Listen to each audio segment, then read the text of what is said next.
Toroid, Zach again, newtotoroid.com. Wanted to come in and do a quick video.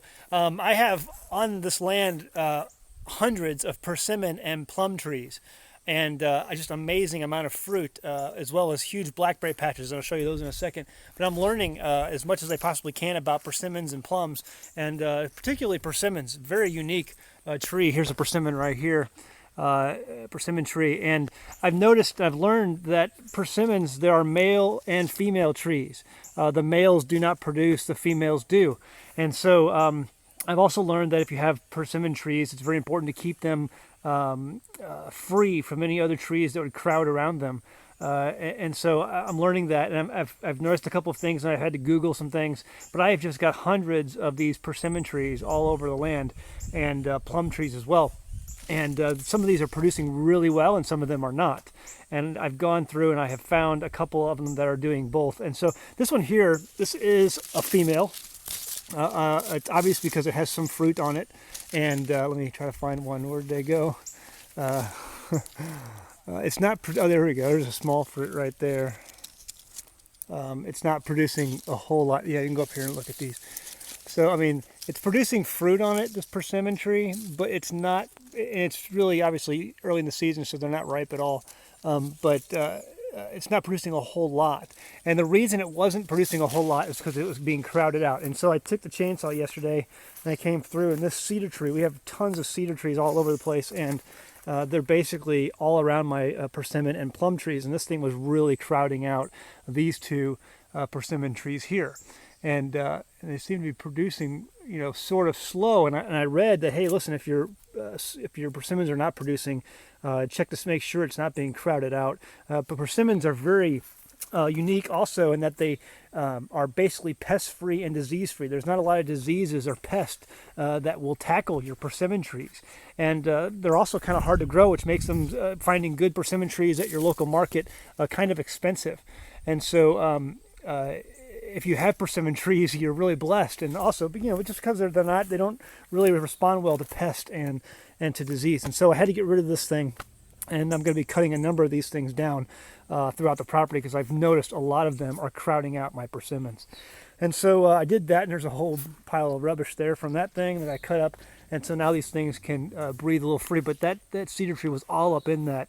Those two trees there, and was really crowding them out. And so you could see that it just wasn't producing very well, just not a lot of fruit on them. They weren't very big, and I have some others that are really producing very well, and I'll show you those in just a second.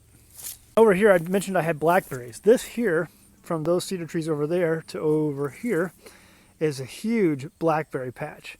And what I've done is I've gone and cut all around from here all the way around to the outside of this blackberry patch, and I am going to basically cultivate this. Now this is way higher than my head.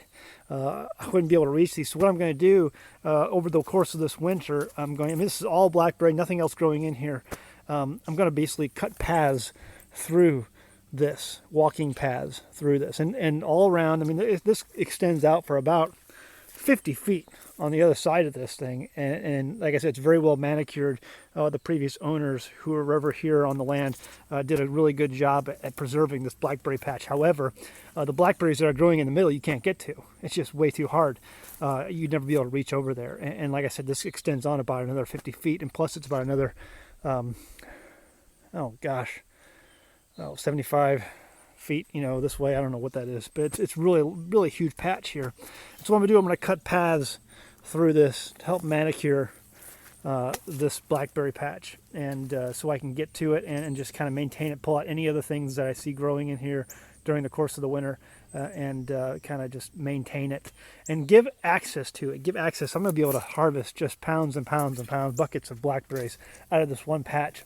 And there are two other patches just like this that have been pretty well maintained, except they just have some accessibility issues because they've gotten so big.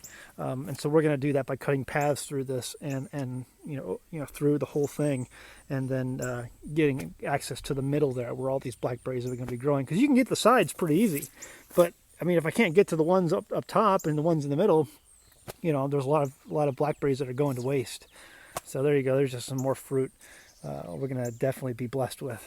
Very excited about seeing these well manicured blackberry patches on the land, and going to be able to get a lot from them. Now here is a persimmon tree that is really producing. This is a female, obviously, a persimmon tree, and there's just clusters of persimmons all over it, and all up and down, all over the place. There's just clusters of these things. And so this is producing really well, and a lot better than the one we were just looking at over there. And so amazing difference. So we're looking forward to, and now, I mean, there's a couple of these all back here. Now you see the cedar tree right here. The cedar tree is kind of encroaching on this one, and this is on my next list to cut down. I'm going to cut this one down and make sure it gives unfettered access to the growth of this tree, which is producing very well. And so there's another tree over here. This one is also doing very well with producing persimmons, and it's going to give us a really good harvest, I think, with persimmons on this tree as well. So, but just gotta make sure we cut down the cedars and give it the access that it needs for sunlight, and it's not getting the nutrients robbed from the soil by other trees. And so, yeah, there you go. We're gonna cut that cedar down right there and just kind of free it up a little bit. But learning a lot about persimmons. Also, the deer love the persimmons. There are deer tracks all. I mean, there's this persimmon grove all throughout this area here, and it's just, the deer tracks are amazing all throughout the ground. You find them, and all throughout the property. The deer love these trees, and so amazing hunting area just around. I'm gonna put up a deer stand. I'm gonna find a grove of these things that I think is good and worthy, and then I'll put a deer stand up amongst the grove of the female trees that I know the deer, and that's basically everywhere. We have so many of these things. But we're gonna can these things, and we're gonna dry them, and just have these for year-round food. We're gonna produce these this winter or this fall. Persimmons come in pretty late, and so we'll dry them and we'll can them, make preserves, and eat on these the rest of the year until we get our next harvest. So there you go, our persimmon blessing, and I'll show you some of the plum trees maybe a little bit later. All right, that's it. Go home, read your Bible. Thanks.